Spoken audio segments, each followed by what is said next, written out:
কি খবর আপনাদের? আশা করি আপনারা সকলেই অনেক ভালো আছেন। বৃষ্টির কারণে আমি আপনাদের জন্য ভিডিও মেক করতে পারি নাই।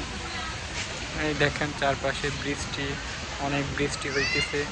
ভাবছিলাম আজকে যে প্লেসগুলো ঘুরি নাই, বোটানিক্যাল গার্ডেন, ওগুলো আপনাদের সঙ্গে ঘুরে আপনাদেরকে দেখানোর চেষ্টা করব, বাট দেখাতে পারি নাই বৃষ্টির কারণে। সন্ধ্যাও হয়ে আসতেছে, বেশিক্ষণ থাকা যাবে না।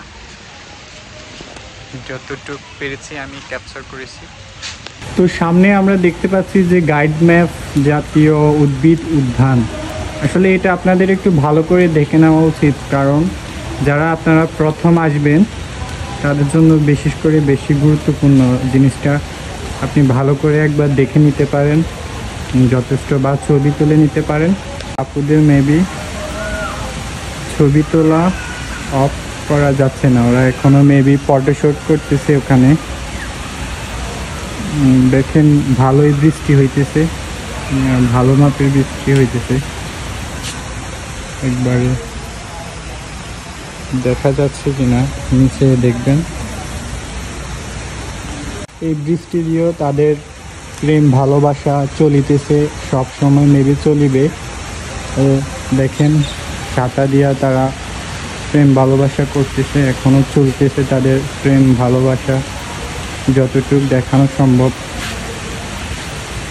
এখনো মানুষের আনাগোনা যথেষ্ট পরিমাণ দেখা যাচ্ছে। বাইরে অনেক বৃষ্টি, তো বাইরে বৃষ্টি হতেছে। বৃষ্টির জন্য এখানে দর্শনার্থী কেন্দ্র একটা আছে, দর্শনার্থী কেন্দ্র এখানে আমি দাঁড়িয়েছি। বাইরে ভালোই বৃষ্টি হতেছে, ভিডিও করা যাচ্ছে না মোটামুটি, তারপরেও মানুষ আছে। ভালোই বৃষ্টি হইতেছে বাইরে। দেখুন বাইরে মোটামুটি রাসেল বাইকারের জন্য একটু ভয় হচ্ছে। এখানে ঘন জঙ্গলে ওদের আনাগোনা একটু বেশি থাকতে পারে মেবি। দেখুন